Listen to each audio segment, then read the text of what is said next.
अस्सलामु अलैकुम वरहमतुल्लाहि वबरकातुह। अल्हम्दुलिल्लाह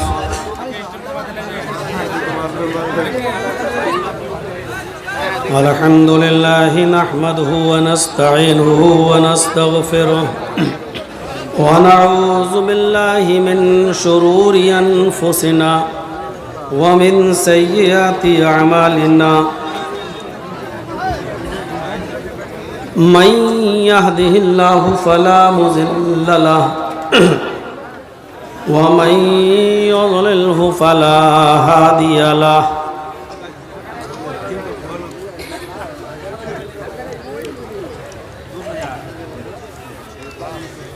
व अशहदु अल्ला इलाहा इल्लल्लाहु वहदहु ला शरीका लहु व अशहदु अन्ना मुहम्मदन अब्दुहु व रसूलुहु।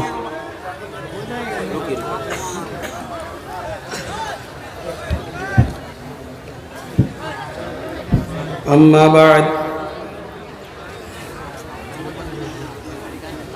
फ़इन्न खैरल हदीस किताबुल्लाह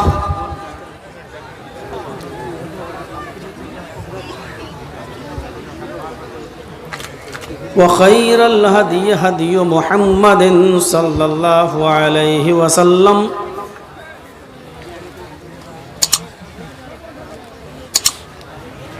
व शर्रल उमूरि मुहदसातुहा व कुल्लु मुहदसतिन बिदअह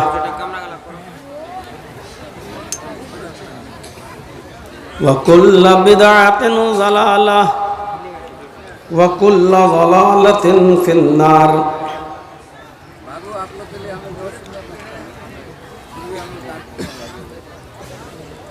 अऊज़ु बिल्लाहि मिनश शैतानिर रजीम। बिस्मिल्लाहिर रहमानिर रहीम।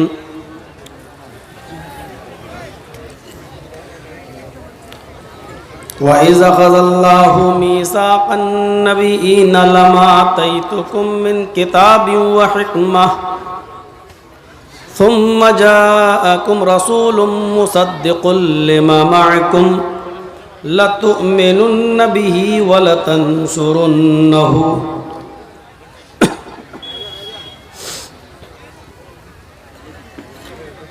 रब्बि इश्रह ली सदरी व यस्सिर ली अमरी वहलुल उक़दतम मिन लिसानी यफ़क़हू क़ौली।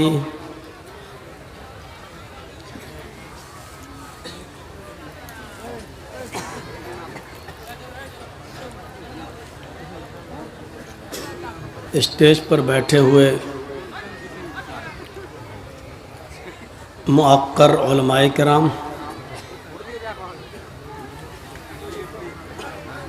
इलाके के बावकार अहबाब,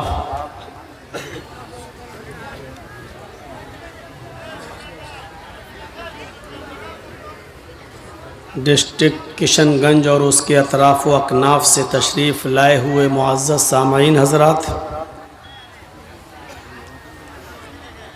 पर्दानशीन इस्लामी ख़वातीन, प्यारी माँ और बहनों,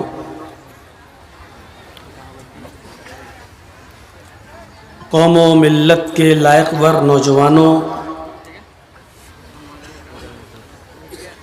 मुस्तक़बिल के होनहार अज़ीज़ बच्चों,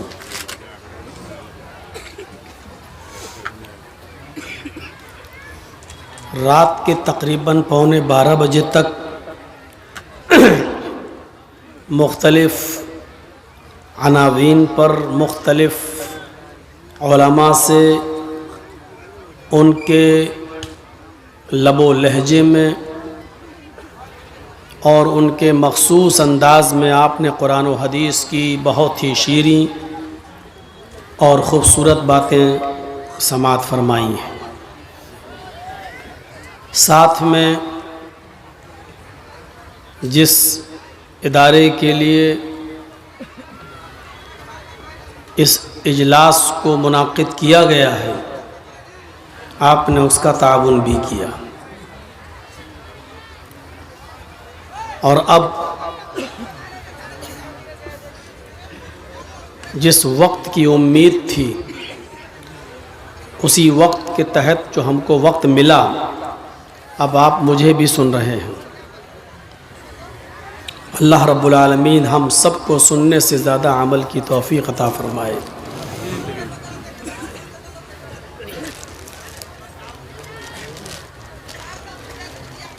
दुनिया में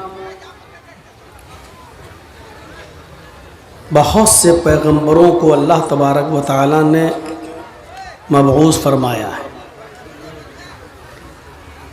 आदम अलैहिस्सलातु वस्सलाम से लेकर ईसा अलैहिस्सलातु वस्सलाम तक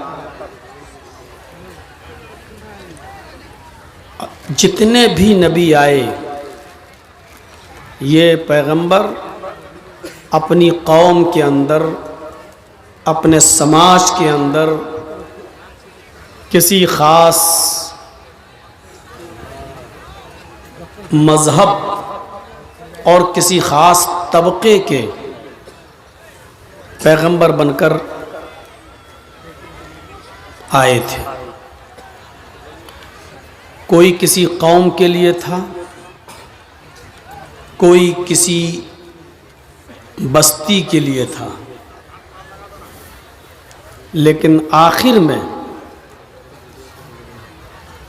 मुहम्मदुर रसूलुल्लाह सल्लल्लाहु अलैहि वसल्लम को जो ख़ातिमुन नबीयीन की हैसियत से भेजा गया, तो वो किसी ख़ास कौम के लिए नहीं, किसी ख़ास कबीले के लिए नहीं, किसी ख़ास बिरादरी के लिए नहीं, बल्कि सारी कायनात के लिए नबी बनाकर भेजा है। और नबी अकरम की ज़बान से इस बात का ऐलान करा दिया कि कह दो, अना ख़ातिमुन नबीयीन ला नबी बादी, मैं आखिरी नबी हूँ और मेरे बाद अब कोई दूसरा नबी नहीं आएगा।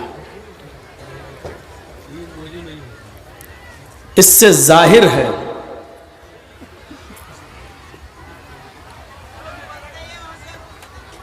कि आखिरी नबी वही काम आप लोग करते हैं जिसको 50 बार मना किया जा चुका है। अपनी हरकत से बाज आते ही नहीं हैं आप लोग। भीख मांग चुका हूँ, सब कुछ कर चुका हूँ, लेकिन ये मोबाइल, ये चैनल वाले अपनी हरकत से बाज नहीं आ रहे। आप लोग लगाने क्यों देते हैं भाई? कमेटी वाले इनको मना क्यों नहीं करते हैं? बिल्कुल बंद करिए आप, किसी भी जलसे में लोगों को आने मत दीजिए। ये नहीं मानेंगे अपनी हरकत से। आज 20 या 21वीं जगह आज हम ये बात कह रहे हैं, हर जगह ये बात कहते हैं हम इनसे। मैं कितना लोगों को रोकूंगा? ये कमेटी वालों की जिम्मेदारी है कि इन लोगों पर सख्ती से पाबंदी लगाएं। हर इश्तिहार में लिख दें कि किसी भी यूट्यूबर को आने नहीं दिया जाएगा। ये लोग नहीं मानेंगे, अपनी हरकत से बाज नहीं आएंगे।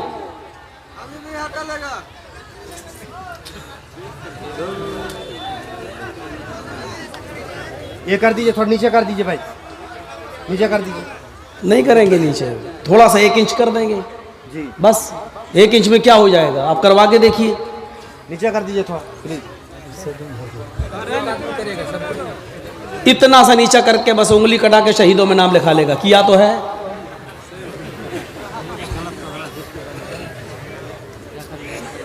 जलसे वालों की कोई हैसियत ही नहीं, कमेटी की कोई हैसियत नहीं, बस इन्हीं के बाप का राज चल रहा है, यूट्यूबर वालों का।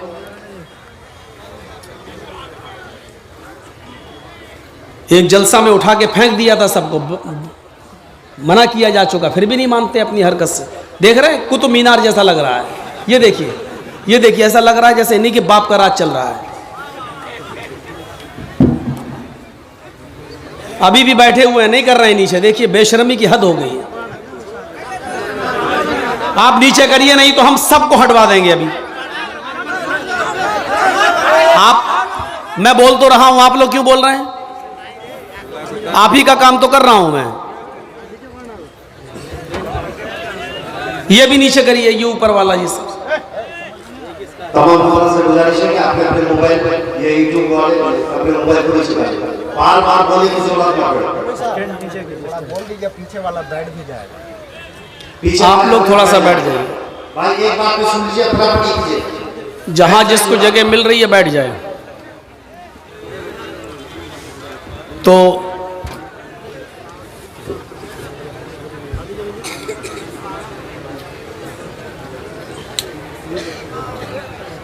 चलिए आप लोग भी काम चलाइए, अब क्या करें। तो मैं अर्ज़ ये कर रहा था कि इस बात से पता चलता है कि मुहम्मदुर रसूलुल्लाह सल्लल्लाहु अलैहि वसल्लम को अल्लाह ताला ने किसी ख़ास कौम के लिए नहीं, ख़ास कबीले के लिए नहीं, ख़ास बरादरी के लिए नहीं, बल्कि सारी इंसानियत के लिए नबी बनाकर भेजा है। आप सबके नबी हैं। कोई शख्स नबी अकरम पर सिर्फ अपनी दावेदारी न ठोके कि मोहम्मद रसूलुल्लाह मुसलमानों के नबी हैं, नहीं, सबके नबी हैं, सबके रसूल हैं। जिन्होंने एक्सेप्ट किया, ईमान लाए, उनके भी हैं। जिन्होंने नहीं किया, आप उनके भी हैं। मोहम्मद रसूलुल्लाह से पहले जो आए थे वो ख़ास कबीले के लिए थे, ख़ास कौम के लिए थे। जैसा कि बाइबल में लिखा हुआ है, ईसा अलैहिस्सलाम ने, जीसस ने कहा था कि मैं अपनी कौम की खोई हुई बकरियों को तलाश करने के लिए भेजा गया हूं।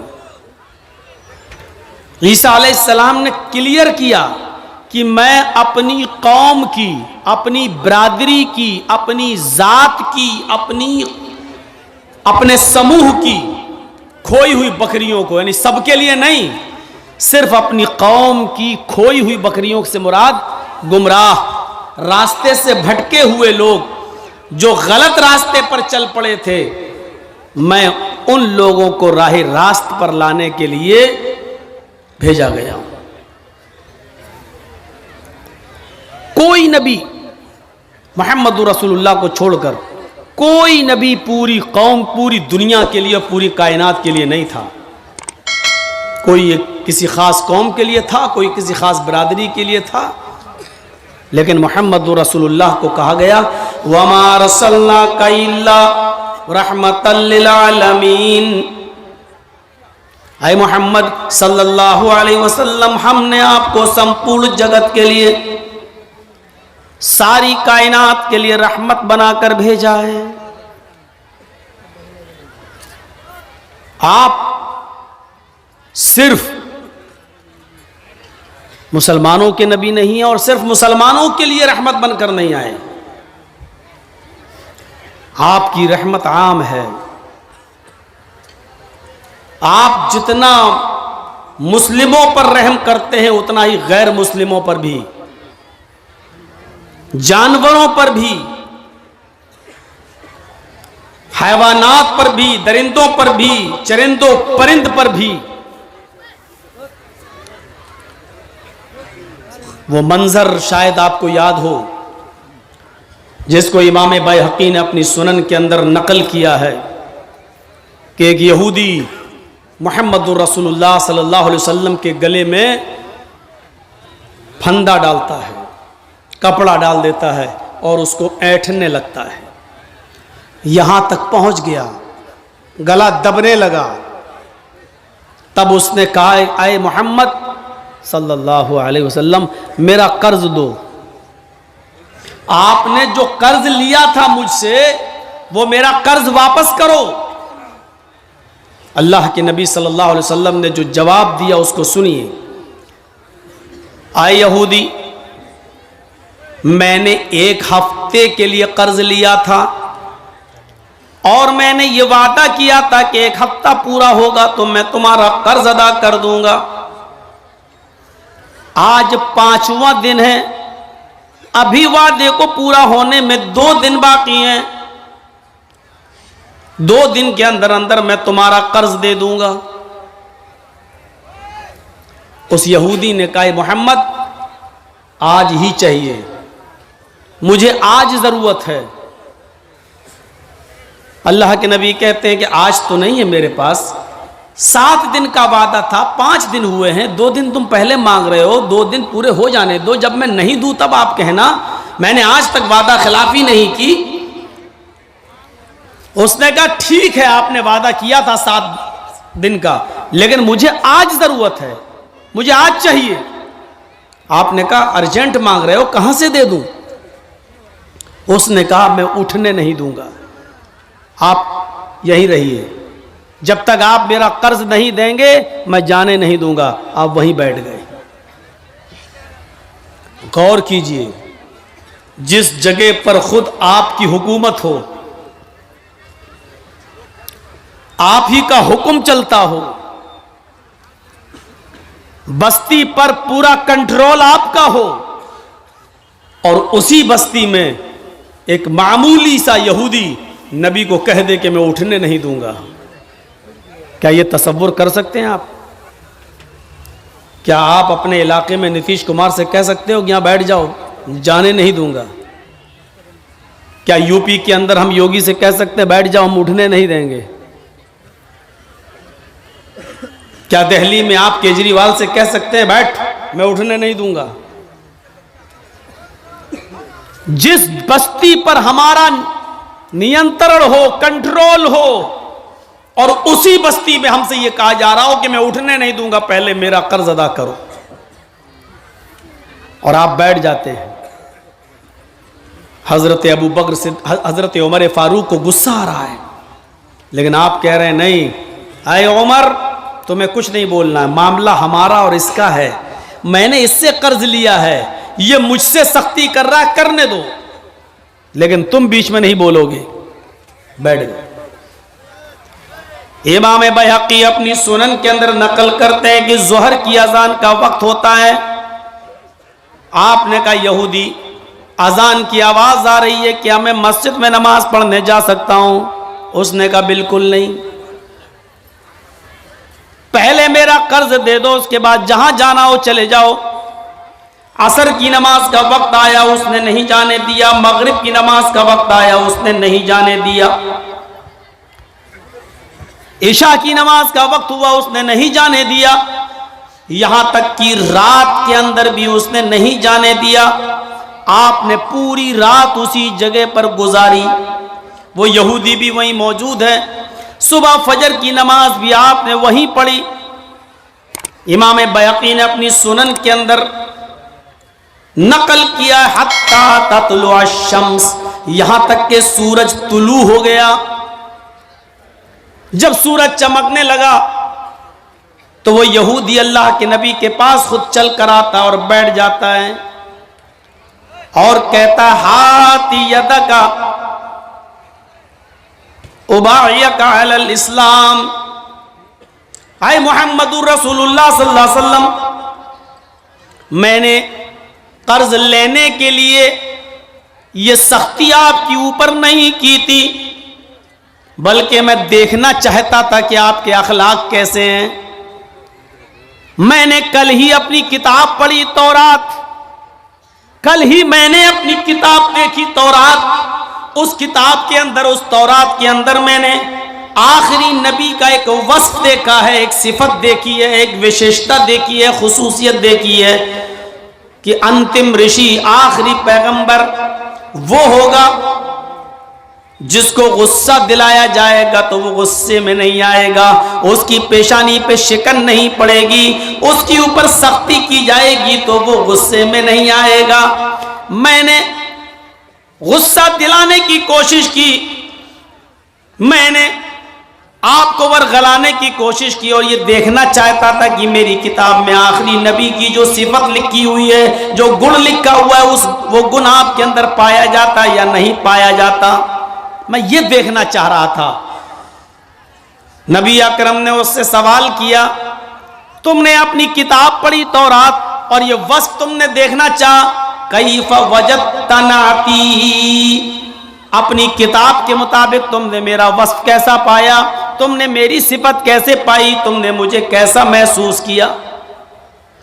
उसने कहा मेरी किताब तौरात में जो लिखा है वो आपकी खूबी बहुत कम लिखी है, आप तो उससे भी बढ़कर हैं,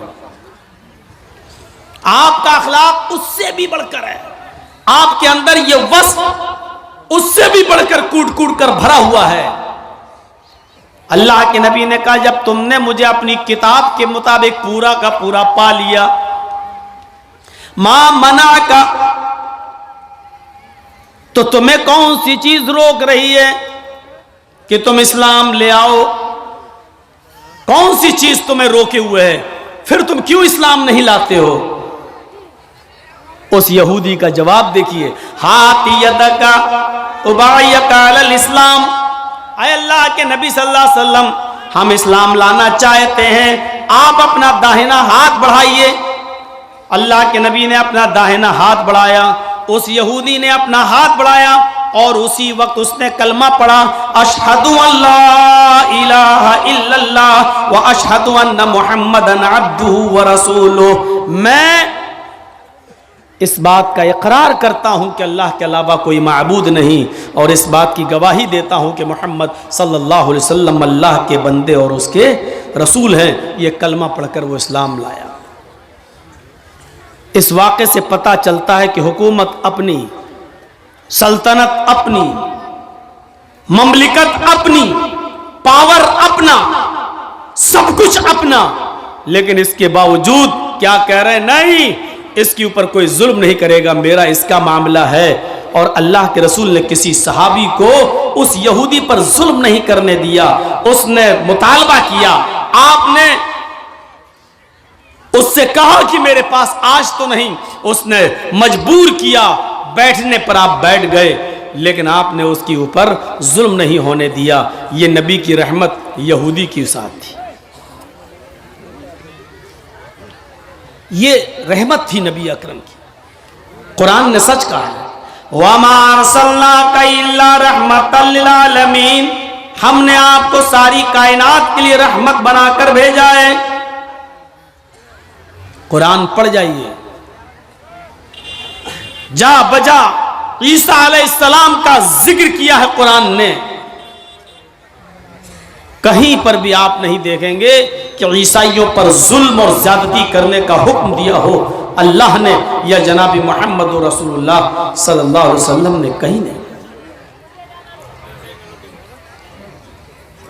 किसी भी तबके को आप उठाकर देख लीजिए, आपने किसी भी तबके के ऊपर जुल्म नहीं होने दिया, सबके साथ रहमो करम का मामला अपनाया। यहूदियों के साथ, ईसाइयों के साथ, मजूसियों के साथ, उस जमाने के तमाम ऐसे लोग जिन्होंने मक्के को में मजबूर कर दिया था मोहम्मद रसूलुल्लाह को और आपके साथियों, कभी हबशा हिजरत करने पर, कभी मक्के से मदीना हिजरत करने पर मारा, सताया, और जो सहाबा हिजरत करने के लिए तैयार हुए तो उनकी जमीन और जायदाद छीनी, उनका मालो दौलत छीना, कहा कि मदीने जा रहे हो जाओ, लेकिन शादी तुमने मक्के में की है, ये बेटी मक्के की है, तुम मदीने नहीं ले जा सकते। बीवी को छोड़ दिया। इधर से बाप आया, ये बेटी मेरी है, तुम्हें जाना है जाओ, लेकिन हम अपनी बेटी को मदीने नहीं ले जाने देंगे। ससुराल वालों ने बेटी छीन ली, छोटा बच्चा, 1 साल, 1.5 साल, 2 साल की उम्र, बाप ने इस बच्चे को अपनी गोद से लिया और चला। उधर से लड़के के मां बाप आ गए, नहीं, ये बच्चा हमारे खानदान का चश्मो चिराग है, हम तुम्हारी शादी नहीं करवाते तो ये बच्चा नहीं आता, तुम इस बच्चे को भी बददीन बनाओगे, मोहम्मद के रास्ते पे चलाओगे, ये अपने बाप दादा का दीन छोड़ देगा। तुम्हें जाना है तो जाओ, लेकिन बच्चे को हमारे हवाले कर दो। बीवी को ससुराल वालों ने ले लिया, बच्चे को अपने घर वालों ने छीन लिया, लेकिन हिजरतों के सताए हुए, मालो दौलत जिनका ले लिया गया हो, बीवी बच्चे भी जिनके छीन लिए गए हो, इन्होंने सारी कुर्बानियां दी लेकिन मदीने पहुंचे। मक्के वालों ने जुल्म की इतने पहाड़ तोड़े थे कि मोहम्मद रसूलुल्लाह जब मक्का छोड़कर मदीने की तरफ रवाना हो रहे थे तो आखिरी दीदार खाने काबा का आप कर रहे थे, तो खाने काबा का गिलाफ पकड़कर ये कह रहे थे, ऐ काबा, मुझे तेरे बाशिंदों ने मजबूर कर दिया, जुल्म और सितम कर करके हमें और हमारे साथियों को मजबूर कर दिया मक्का छोड़ने पर। ऐ काबा, अगर मुझे इस शहर के बाशिंदों ने मजबूर न किया होता तो मैं तुझे छोड़ के कभी न जाता। आपने उस काबे का आखिरी दीदार किया और आंखों में आंसू लेकर काबे को का दीदार करके वहां से निकल जाते हैं और मक्का छोड़कर मदीना की तरफ पहुंच जाते हैं। लेकिन एक दिन जब मक्का फतह होता है और उसकी बागडोर जनाब मोहम्मद रसूलुल्लाह के हाथ में आती है, खाने काबा में घुस जाते हैं, हजरत अली के कांधे पर सवार हैं, छड़ी आपके हाथ में है, खाने काबा को पाक करने की जरूरत पड़ती है। सबसे पहले उन्हीं 360 मूर्तियों को हटाया जाता है, क्योंकि उसी को हटाने के लिए और उसी खाने काबा में तौहीद का डंका बजाने के लिए मोहम्मद को खातिमुन नबीयीन बनाकर भेजा गया था। इसलिए आज मक्का फतह हो गया है, मक्के से मूर्तियों का निकाला जाना, बुतों का निकाला जाना जरूरी था। मक्के में घुस जाते हैं, खाने काबा की एक एक मूर्ति को गिराते जाते हैं, एक एक मूर्ति पर लाठी मारते हैं, वो जमीन पर गिरती और टूट जाती, एक एक मूर्ति को छड़ी से गिराते जाते और कहते जाते, जा अल हक व ज़हक़ल बातिल इन्नल बातिल कान ज़हूक़ा, हक आ गया और बातिल मिट गया और बातिल को तो मिटना ही था। जब आपने मूर्तियों से खाने काबा को साफ कर दिया तो उस मौके पर एक सहाबी थे, हजरत सहल, खड़े होकर कहने लगे, आए मक्के के काफिरों तैयार हो जाओ, आज तुम्हारी भी गर्दनें उड़ाई जाएंगी। तुमने हमारी गर्दनें उड़ाई थी, तुमने हमारे बीवी बच्चों को सताया था, हमें मक्का छोड़ने पर मजबूर किया था, आज इंतकाम के लिए तैयार हो जाओ, आज हम बदला लेंगे, आज हम भी इंतकाम लेंगे। हजरत साल ने कहा, हजरत साद ने, अल यौम यौमुल मलहमा, आज का दिन तो टुकड़े टुकड़े कर देने का दिन है, आज का दिन तो बोटी बोटी कर देने का दिन है, आज का दिन तो एक दूसरे की गर्दनें उड़ाने का दिन है। आज तो तुमने, आज मक्का हमारे हाथ में आ गया है, आए मक्के के काफिरों, आज तुम्हारी गर्दनें उड़ाई जाएंगी, आज तुम्हें कत्ल किया जाएगा, आज तुम्हारे किए हुए एक एक जुल्म और एक एक जुर्म का इंतकाम लिया जाएगा, बदला लिया जाएगा। जैसे हजरत साद ये पुकारते हैं, दूसरी जगह मोहम्मद रसूलुल्लाह सल्लल्लाहु अलैहि वसल्लम बैठे हुए थे, वो फरमाते नहीं, आए मक्के के काफिरों, तुम्हें साद के इन जुमलों से डरने की जरूरत नहीं है, आज तुम्हारे ऊपर कोई खौफ नहीं है, आज तुम्हें डरने की कोई जरूरत नहीं है। साद ने तो इंतकाम की भावना में कह दिया कि आज का दिन बदले का दिन है, आज के दिन गर्दनें उड़ाई जाएंगी, बल अल यौम यौमुल मरहमा, आज का दिन बोटी बोटी करने का नहीं, आज का दिन तो रहमो करम करने का दिन है, आज का दिन तो अफू दरगुजर का दिन है, आज का दिन तो एक दूसरे को माफ कर देने का दिन है, आज का दिन तो एक दूसरे को नजरअंदाज कर देने का दिन है, आज का दिन तो एक दूसरे को माफी देने का दिन है। आओ अपने जुर्मों की माफी मांगो, हम माफ करने के लिए तैयार हैं। और आपने मक्के के अंदर एक एक मुजरिम को माफ किया, और जुर्म भी ऐसा वैसा नहीं, बहुत खतरनाक जुर्म जिन्होंने किए। हिंद आती